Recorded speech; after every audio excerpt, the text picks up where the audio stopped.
थोड़ा सा समय के लिए पिता परमेश्वर आज जब हम इस यादगारी में और पिता परमेश्वर उस अपने उद्धार के कार्य को पूरा करने के लिए जब उन्होंने पिता परमेश्वर इसकी पीड़ा सही, पिता परमेश्वर उस याद को हम आज फिर से तरोताज़ा करते हैं पिता परमेश्वर, और आपके पास आते हैं कि जो भी वाणी हम सीखते हैं पिता परमेश्वर होने दीजिए कि हमारे जीवनों में पिता परमेश्वर परिवर्तन लाने वाली और हमें सामर्थ्य देने वाली बनने पाए पिता परमेश्वर।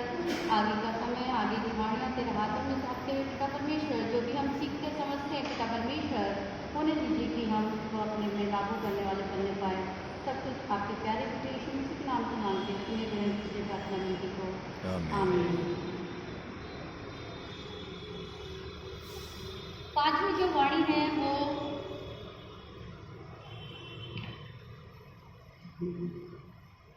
यूहन्ना की पुस्तक उसकी 28वीं आयत है।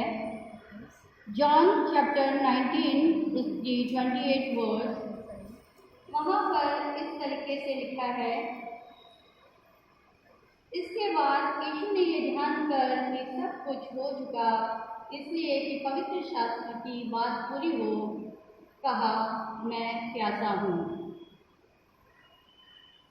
इस वाणी के बारे में अगर हम थोड़ा सा जानें और उस यीशु मसीह की पीड़ा को समझें तो यहाँ पे लिखा है, इसके बाद यीशु ने ये जानकर कि सब कुछ हो चुका है।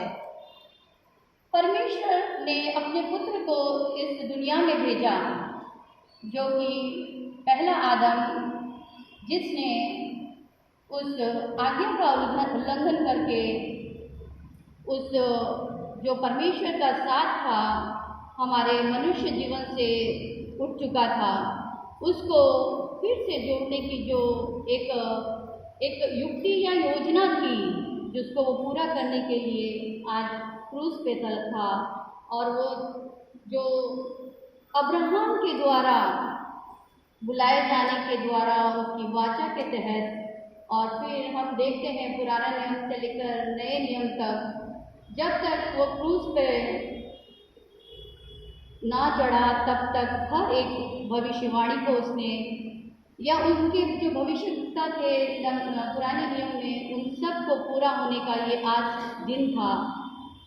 ये समय था कि वो हमारे लिए पीड़ा सहे और अपने आप को क्रूस पर चढ़ाए, ताकि हम मानव जाति जो परमेश्वर से दूर हो चुकी थी वो वापस उसके संबंध में आ सके। ये पीड़ा का समय था और ये वाणी उस डिस्ट्रेस को या उसकी पीड़ा को दर्शाती है जहाँ पर उसे यातनाएं दी गई थी। ये समय जब वो कहता है कि अब तक मैंने जितने भी वक्त जो हो चुका है वो अब तक हो चुका है। अब एक और जो पवित्र शास्त्र की जो बात है वो कहता है, इसलिए कि पवित्र शास्त्र की यह बात भी पूरी हो।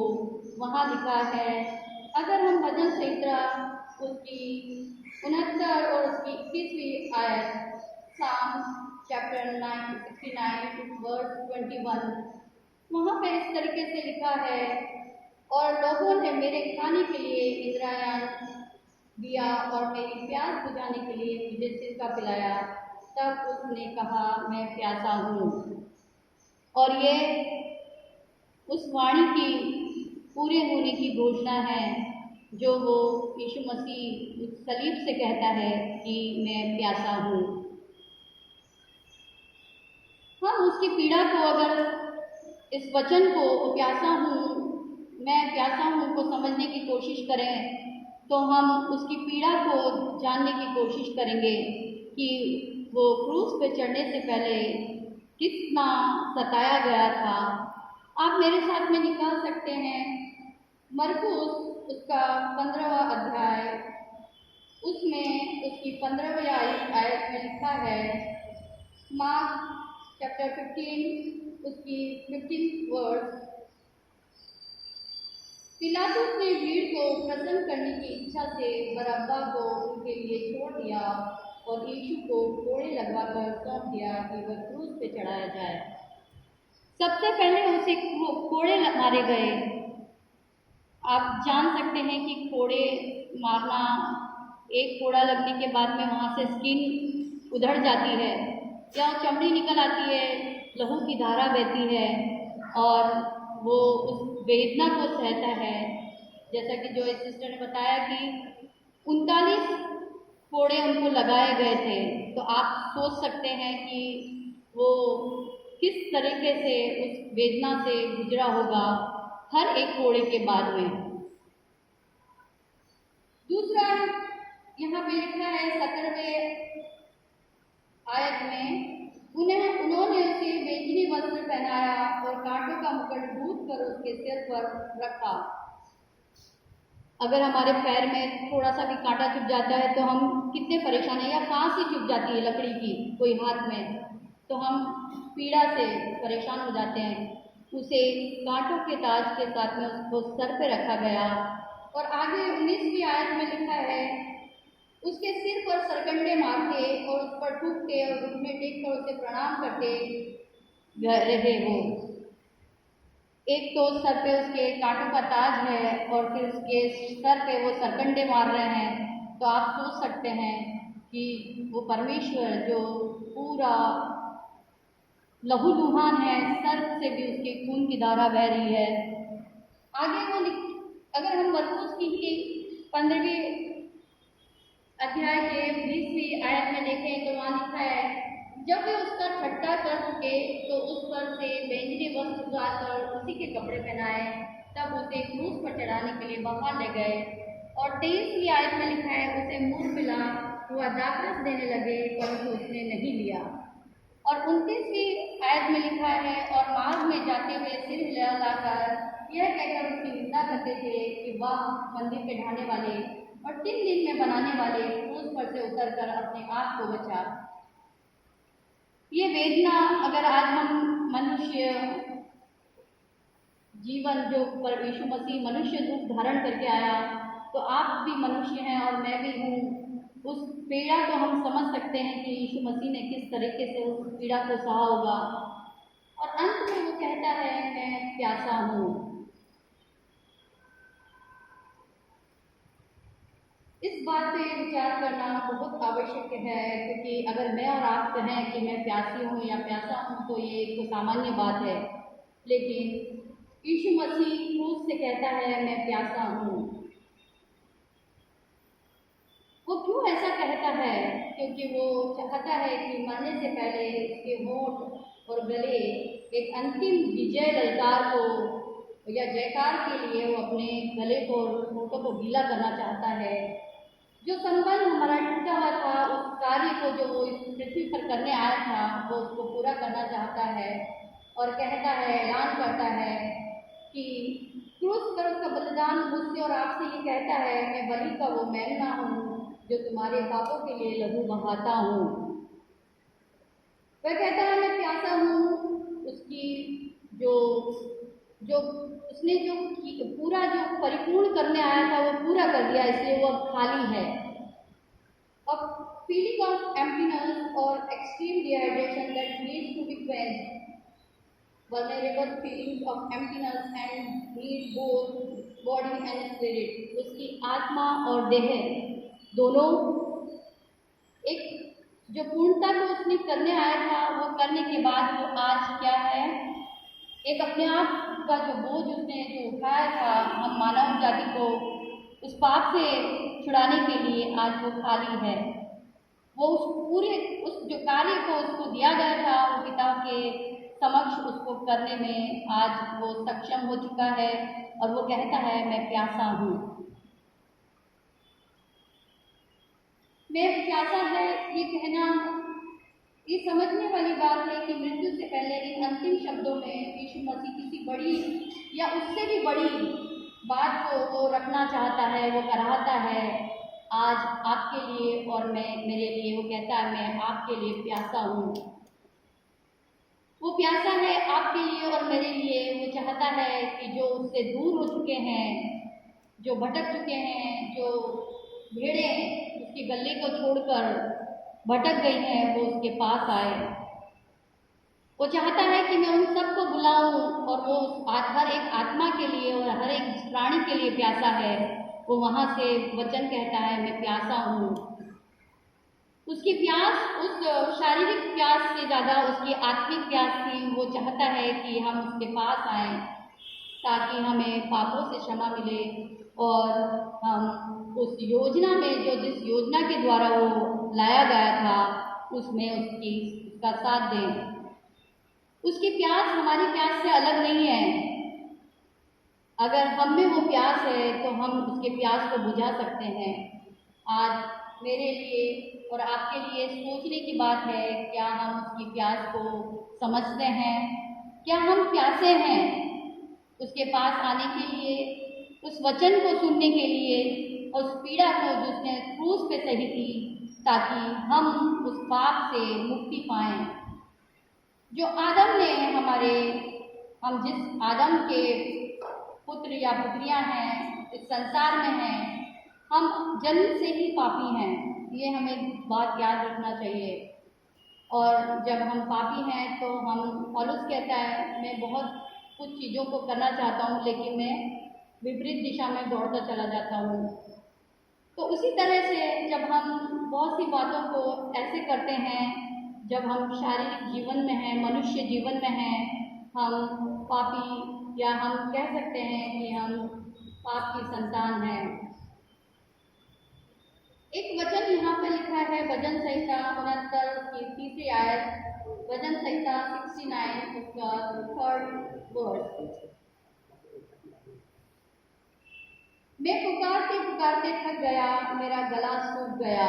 अगर उसका हम देखें तो आज भी हमें पुकारता है, वो थकता नहीं है। जैसे दाऊद ने कहा मैं थक गया, लेकिन वो थकता नहीं है। आज भी वो वहाँ से हमें पुकारता है, वो आवाज़ देता है, चाहे वो पवित्र आत्मा के द्वारा हो, चाहे वो हमारी अंतरात्मा जिसके साथ में वो मिलकर काम करता है, और वो हमें आज भी पुकारता है कि मेरे पास आओ, मैं प्यासा हूँ, मैं आपका प्यासा हूँ।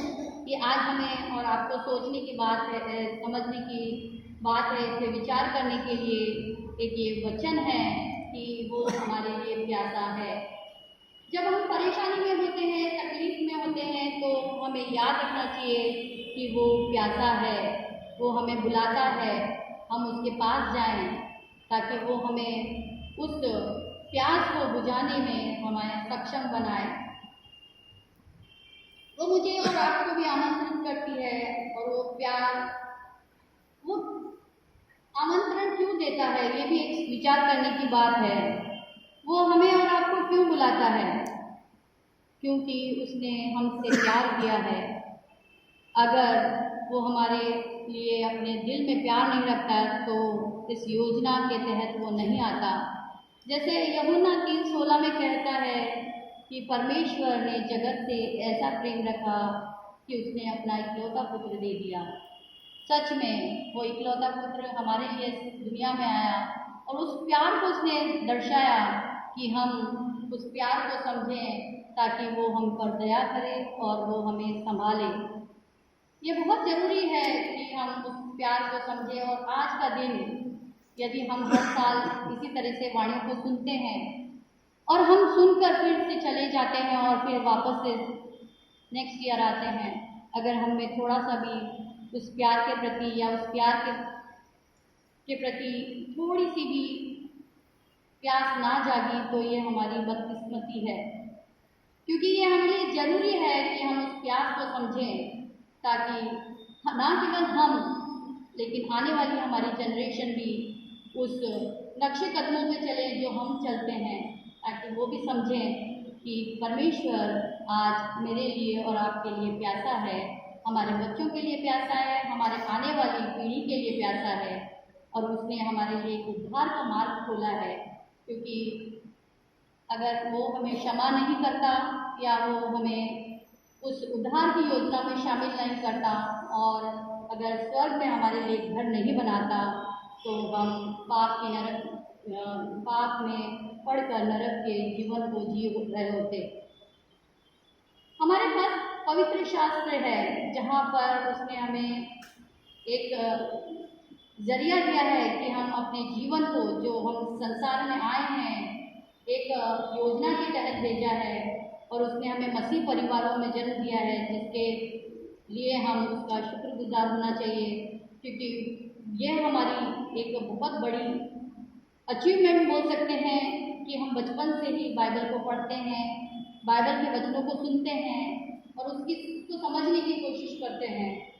लेकिन बहुत से विधर्मी हैं जिनके पास आज वचन नहीं है, वो उस प्यास को शायद समझने में असक्षम हों, लेकिन हम बहुत ही प्रिविलेज लोग हैं, हम विशेष लोग हैं। आज हम कहें कि हम मसीही हैं और ये ना समझें कि उसने हमारे लिए क्रूस पे बलिदान क्यों किया, या वो क्रूस पर अपने पिता की आज्ञा के अनुसार किस तरह से हमें अपने पिता से जोड़ने के लिए उस क्रूस को सह गया। तो आज हम मसीही जीवन का कोई भी उद्देश्य पूरा नहीं करते, हम मसीही खाली नाम के विश्वासी हैं। एक वचन के साथ मैं आपके लिए समाप्त करूँगी, लिखा है प्रकाशित वाक्य, और उससे पहले एक बात मैं कहूँगी कि यीशु मसीह खुद एक जीवन का जल है। जब सामरी स्त्री के पास वो पहुँचता है, अगर आप घर पे जाके उस वचन को पढ़ेंगे तो आप समझेंगे कि किस तरीके से वो एक सामरी स्त्री से कहता है। अगर मैं आपके सामने एक वचन पढ़ना चाहूँगी, यूहन्ना 4 उसके 5वें वचन से 21वें वचन के बीच में एक वार्तालाप के द्वारा वो यूहन्ना 4 उसके 10वें पद में कहता है, यीशु ने उत्तर दिया, यदि तू परमेश्वर के वरदान को जानती और यह भी जानती कि वह कौन है जो तुझसे कहता है मुझे पानी पिला, तो तू उससे मांगती और वह तुझे जीवन का जल देता। जो खुद जीवन का जल है वो आज कहता है मैं प्यासा हूँ। प्रकाशित वाक्य उसका 21वां अध्याय उसका 6वीं आयत में लिखा है, फिर उसने मुझसे कहा, ये बातें पूरी हो गई, मैं अल्फा और ओमेगा आदि से अंत हूँ। मैं प्यासों को जीवन के उस जल के सोते के पास, मैं प्यासों को जीवन के जल के पास सोते के पास लाता हूँ। वो हमें बुलाता है, उस जीवन के जल के सोते के पास बुलाता है। आइए हम समझें कि जो आदि में था वो अंत तक है, वो जीवन का सोता है और वो हमारी प्यास को बुझाता है।